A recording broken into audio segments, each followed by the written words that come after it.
Kaixo, arratsaldeon eta ongi etorri gaurko hitzaldira. Gaurkoan, Robinson listaren inguruan hitz egingo dugu, bale?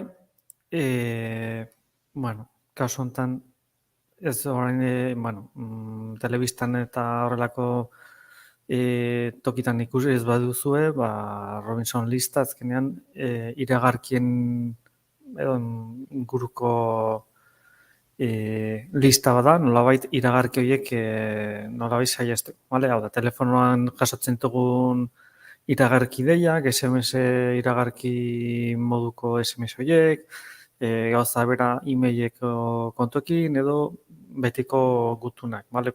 Betiko posta esan zago, bale? Orduan, enpresa ezberdinak, pixkat, beraie zerbitzuak nolabait ezagutzera da emateko, egiten dutena da, jendearen listatan sartu nolabait, bale? Beraientzat datu publikoak dira, nolabait esategatik, bale? Ez dira publikoak, baina antzeko zeozer, eta jende guztiari iragarki horiek bidaltzen diote, hori, jendearen arreta erakartzeko eta jendeak beraien zerbitzuiek edo produktuak erosteko, bale? Orduan, lista honen helburua da, zerbitzu edo lista, Robinson lista honetan apuntatzen jende horrek, nolabait, enpresak iragarki hauek bidali baino lehen, lista hau begiratu behar dute, lista horretan dauden pertsonei iragarki horiek ez bidaltzeko, bale? Hola, pixkat laburre esan da. Zalantzaren bat edo baldin bakazue betiko moduan, bale? Komentarioan atalean idatzi eta izan behin behiratzen joango naiz, eta zuen kezkoiek erantzuten saiatuko naiz, bale? Bale. Orduan, seguru nago noizbait jaso duzuela, bale? Bai SMS bidez, edo dei bidez, edo email bidez, edo gutun bidez, publizidadea, bale? Publizidadea, beraien zerbitzuak eskaintzen, adibidez, hau asko gertatzen da batez ere, telefonoko konpainiekin, bale? Movistar, Euskaltel, Vodafone, Orange, Jazztel, guzti hauek, bale? Egiten dutena da, jendeari deitu, beraien, eskaintzak eskaintzeko, bale? Eta, azkenean zer gertatzen da, astero deitzen dutela, bale? Bat ez bada beste enpresa bat, baina azkenean urtean zehar askotan deitzen digute, bale? Eta azkenean pixkat nazkatzen gara, ezta? Hau nolabait saiesteko, hortarako dago Robinson lista hau, lista honetan behin altan eman da, nolabait enpresak, lehen esan dizudan bezala, lista hau, Robinson lista hau begiratu barra daukate beraien publizidadori egin baino lehenago, eta lista horretan dauden pertsonei ezin diete ezer bidale, bale? Publizidad bidalezkero eta pertsona horrek salaketa bat jarri ezkero, enpresai isun bat jarri dizaiakete, bale? Hor, baude kasuak, bale? 10.000 euroko isuna edo jarri dezakete adibidez, enpresei pertsona bati, lista horretan dagoen pertsona bati, bat deitzeagatik, bale? Edo mezu bat bialtzagatik, edo horrelako zer egiteagatik, bale? Hau da, listan egonda, ezin zaio pertsona horri iragarkirik bidali, bale? Orduan, zerbitzu hau, lista hau, doako zerbitzua da, edo donorentzat, bale? Hau da, webgune baten sartzen gara, bertan edozein webgunetan egiten dugun moduan izena eman behar dugu, bale? Izena emateako garaian gure datuak sartu beharko ditugu, eta ondoren esplikatuko dugu zer egin barra dagoen nolabait aukeratzeko ze publizidade nahi dugun eta ze publizidade ez dugun onartu nahi, bale?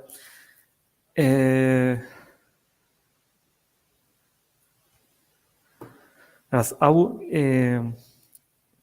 ez da publizidade oro guztira zabaltzen, hau da, webgune baten sartzen baldin bagara eta interneten gaude webgune ezberdinak begiratzen hor agertzen den iragarkiak horiek ez dira blokeatuko, bale? Hemen honek lista zerrenda hauek egiten duena da, iragarki edo publizidadeko zabalketa masiboa egiten dutenean, hau da, eskaintza berriak atatzen direnean, hori, adibidez Euskaltele, telefonikako bezeroei, deitzen diete, beraien enpresara erakartzeko, ezta? Bueno, jende pila batei deitzen diote, ez bakarrik bat edo irailtzei, baizik eta jende pila batei deitzen diete eskaintza horiek egiteko, bale? Horrelako kasuetaz ari gara. Eta, kasu hauek izan daitekeela esan dizuedan moduan, telefono bidez, hau da, dei baten bitartez, SMS bidez ere bai, eta ondoren, e-maila, bale? Posta elektronikoa edo betiko posta, bale? Edo gutunak esan ezagun. Cookieak edo ezagutzen baldin baituzue, kasu horretan ere, ez da aplikatzen lista hau, bale? Naiz eta publizitate pertsonalizatu izan, cookieak ez dira honen barruan sartzen, bale? Bale, zuzea zerratzen, bale. Bueno, lehen esan dizua moduan, kasu honetan Robinson zerrenda hau webgune baten bitartez kudeatzen da, webgune horretan sartuko gara, webgunean datuak sartzen ditugu, bale, altan emateko, eta behin altan eman da, aukeratu behar dugu ze enpresei nolabait blokeatu nahi diegun eta zeintzui ez. Horren arabera, enpresak begiratuko dute zeintzui bidaltzeko aukera dagoen eta zeintzui ez. Eta da nolabait arazorik handiena zentzu horretan, eta da, hau ez da, gaur altan ematen baldin gara, bihartik aurrera ez da aplikatzen, aplikatzeko epe bat behar da, eta normalean 2 eta 3 hilabeten artean izan daiteke nolabait aplikazioa behin altan ematen garenetik 2 edo 3 hilabete pasa arte ez da aplikatzen. Zergatik ze enpresak bihar egiten eren publizitate kanpaina hori aldez aurretik pentsatuta dago, beraz, hori lista horiek aldez aurretik sortzen dituzte, eta Orduan, behin altan eman da, ez da momentuan aplikatuko aldaketa hori, edo eskaera hori, baizik eta epe luze baten, 2 hilabete, 3 hilabeteko epe horretan, hortik aurrera gutxi gora bera aplikatzen hasi beharko litzateke. Bestela, salaketa jarri beharko genuke. Behin lista honetan altan eman baldin bagaude eta oraindik ere 3 hilabeteko epe hori adibidez pasata gero oraindik ere horrelako deiak, SMS-ak eta jasotzen jarraitzen baldin badugu, salaketa bat jarri beharko nuke, zeren salaketarik ez badugu jartzen, ezer ez gertatuko balitz bezala izango litzateke, eta enpresak prozedimendu berdinekin jarraituko lukete, bale? Bueno, lista honetan altan emateko webgunea, hemen pantailan agertzen zizuen webgunea da, bale? irubebikoitza.listarobinson.es, bale? Bertan, bai norberari altan eman dezakegu, edo beste pertsona bati ere altan eman dezakegu. Kasu honetan guk norberari altan emateko jarraitu behar diren pausak aipatuko ditugu, ez beste pertsona bati. Irudian ere ikus dezakezue, 14 urtetik berako pertsona batentzat baldin bada eskaera hori, kasu horretan bere tutoreak egin beharko luke eskaera. Hau da, 14 urtetik bera, pertsonak berak ezin du eskatu. Baizik eta bere tutore legala. 14 urtetik gora, norberak bere eskakizuna egin dezake. Altean emateko garaian, eskatuko dizkiguten datuak zeintzu dira, nan zenbakia, gure izen osoa, kasu honetan beti horrelako gauza ofizialetan gomendatzen da, DNI-an agertzen diren bezala datuak jartzea, izena bizenak eta dana DNI-an agertzen den bezala. Orduan, zenbakia, izena bizenak, bale? Jaioteguna, emaila, pasahitza, bale? Pasahitza, hori edozein webgunetan bezala, azkenean Robinson lista honetan erabiltzaile bezala altan ematen ari gara, kontu bat sortzen ari gara, eta kontu horretarako segurtasun moduan pasahitza behar dugu, eta pasahitz hori sartu beharko genuke, bale? Behin altan eman garenean, behin erregistro hori datuiek sartzen dugunean, gure emailean, gure posta elektronikoan email bat jasoko dugu, bale? Kontua aktibatzeko, hau da, prozesua oraindik ez da bukatu, kontua sortzeko esan ezagun. Orduan, bidaltzen diguten email hori ireki eta bertan esteka bat izango dugu, gure kontua aktibatzeko, bale? Bertan sakatu eta Robinson listaren webgunea irekiko dugu, baina ja behin nolabait identifikazio prozesu hori eginda, bale? Eta kontua aktibatuta. Beraz, ja aktibatzeko prozesua ja dana bukatuta egongo litzateke eta hurrengo pausa izango litzateke publizitatea nondik ez dugun jaso nahi aukeratzea, bale? Horretarako bertan ikus dezakezue irudi horretan, bale? Korrepostal, hau da, betiko gutunak esan zagun, bale? Etxeko buzoian jasotzen ditugunak, emaila, posta elektronikoa, telefonoa, SMS eta MMS mezuak, eta gero, sektoreka ere begiratu dezakegu, bale? Hau da, iragarkien artean, lehenengo aukeratu beharko genuke, zen olako iragarkiak ez ditugun jaso nahi, bale? Hau da, telefonoko deiak dira, emailak dira, SMS-eko edo MMS-eko mezuak dira, edo betiko mezu edo gutunak dira, bale? Lehenengo hori aukeratu beharko nuke, bilatzaile bat ere badago, nolabait nahi dugun enpresa hori edo bilatu alizateko eta hori zehatzki blokeatzeko, bale? Zelantzarik edo ez didazue komentatu, oraindik, bale. Orduan bertan, publizitate jaso nahi ez dugun posta, helbide bat, helbide elektroniko bat, edo telefono zenbaki bat gehi dezakegu, bale?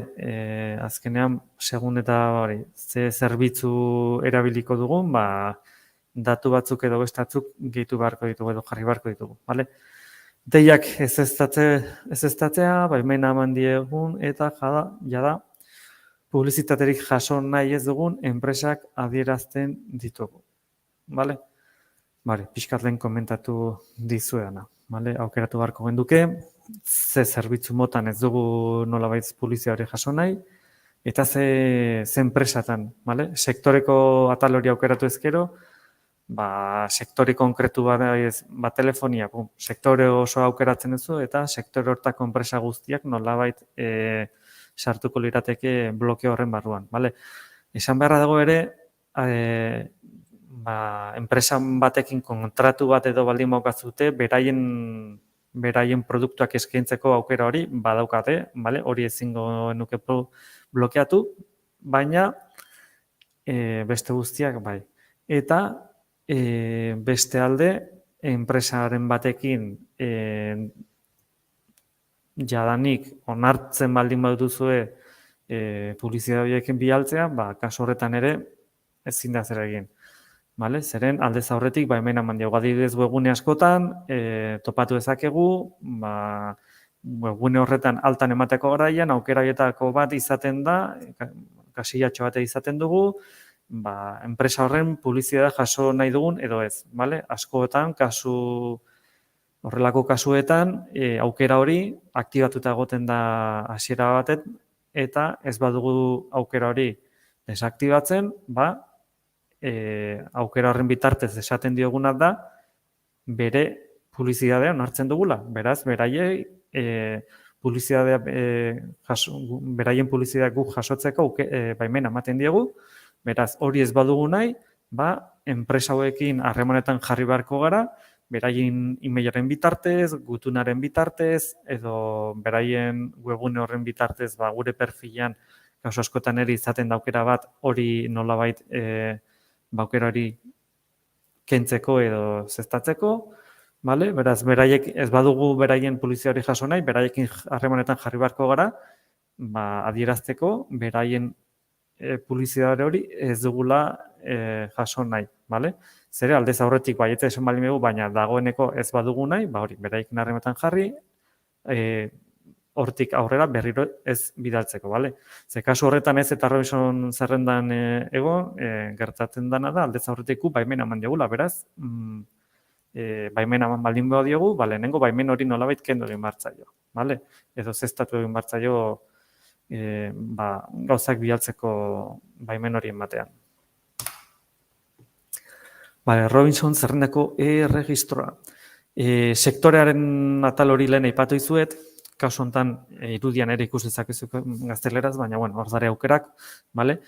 Sektorean atalean blokatu nahi dugun enpresa mota aukeratuko dugu, bale? Adibidez, automozioa, energia eta ura, ulertzen da dela gasa, elektrizidadea eta gauza hauek, bale? Finantzaria, bankuen edo kreditu prestamoak eta horrelako gauzak, formakuntza, formakuntza, asko komentatzeko kasu horretan, kontsumo handia, kasu honetan kontsumo handiko gauzak, aisia, GKE, telekomunikazioak, nire ustez telekomunikazioak izaten dira okerrenak, bale? Interneta eta telefonia hartzen duten enpresak dira, telekomunikazioak, bale? Beraz, hor sartzen dira Movistar, Vodafone, Euskaltel, Jazztel, Orange, bale? Guzti hauek. Eta, normalean, nire kasuan behintzat, beraiek izaten dira, batez ere, telefono bidez, mezuak eta dei asko egiten dituztenak, bale? Besteak ez dira hainbeste horretan nolabait ez diote hainbesteko indarra ematen, bale? Pixkat labur bilduz, bale? Robinson lista hau doako zerbitzu bada edozein pertsonarentzat, 14 urtetik berako kasuetan bere tutore legalak eman beharko du altan pertsona hau, beste kasu guztietan 14 urtetik gora, norberak eman dezake bere izena, eta behin izena emanda eta kontua aktibatuta, 2 edo 3 hilabeteko epea pasabar da gutxi gora bera, nolabait efektuak nabaritzeko. Hau da, enpresak deitzen ez edo publizitate hori ez bidaltzeko. Eta edozein momentutan, gure inskripzio hori, gure Robinson zerrenda hori, aldatu dezakegu, hau da, hasiera batean bakarrik telekomunikazioak aukeratzen baitugu, eta ondoren, energia edo beste atal batzuk gehitu nahi baldin baitugu, edo kendu nahi baitugu, ere egin dezakegu. Edozein momentutan, gure kontuaren pasaitzarekin sartuko gara, eta bertan datuak aldatu ditzakegu. Gure emaila, telefono zenbakia, edo blokeatu nahi ditugun enpresak, hori edozein momentutan aldatu dezakegu, edo Robinson zerrendan jarraitu nahi ez badugu, hori ere gure kontutik egin dezakegu, gure kontuarekin sartzen gara, eta gero bertan aukeren artean bajan emateko aukera daukagu.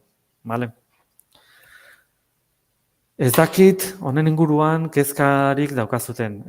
Oso simplea da, oso basikoa da, edozein webunetan egiten dugun prozesu bera daukagu, hau da, altan eman datuak sartuta, kontua aktibatu, eta behin kontua aktibatuta, aukeratu behar dugu, ze publizitate ez dugun jaso nahi. Listo, hori da dana, Hortik aurrera, egin beharreko gauza bakarra da, epe hori itxaron, nolabait aldaketak eragina izan arte, Behin epe hori pasata, 2 edo 3 hilabete pasata, ikusten baldin badugu, oraindik ere, iragarki edo publizitate hori jasotzen jarraitzen dugula, salaketa jarri beharko dugu. Zer, salaketarik ez badu jartzen, enpresak nahi dutena egiten jarraituko dute, zeren salaketarik gabe gertatu izango ez balitz bezala izango litzateke. Beraz, listan egon da, epe hori pasata, oraindik iragarkiak edo publizitatea jasotzen jarraitzen badugu, salak eta jarri. Bale? Bueno, hauxe izan da guztia, bale? Gaurko itzaila pixka laburragoa da, zeren, ez dauka hainbeste materia komentatzeko, bale? Ez dakit zalantzari daukazuten, oraingoz ez duzue ezer idatzi.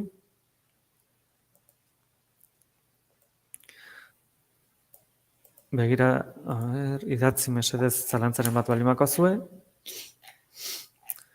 Eta bestela hemen utziko dugu gaurkoz.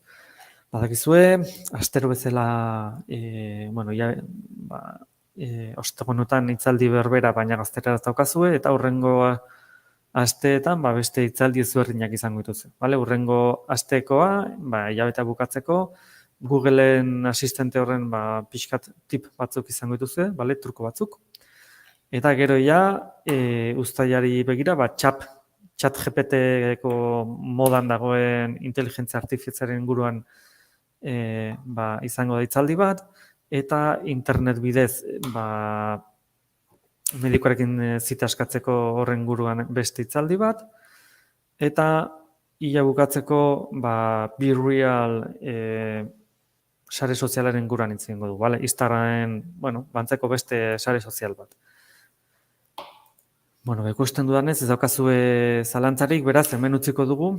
Mila esker gaurkoan gurekin hemen egotegatik, eta hurrengora arte. Agur!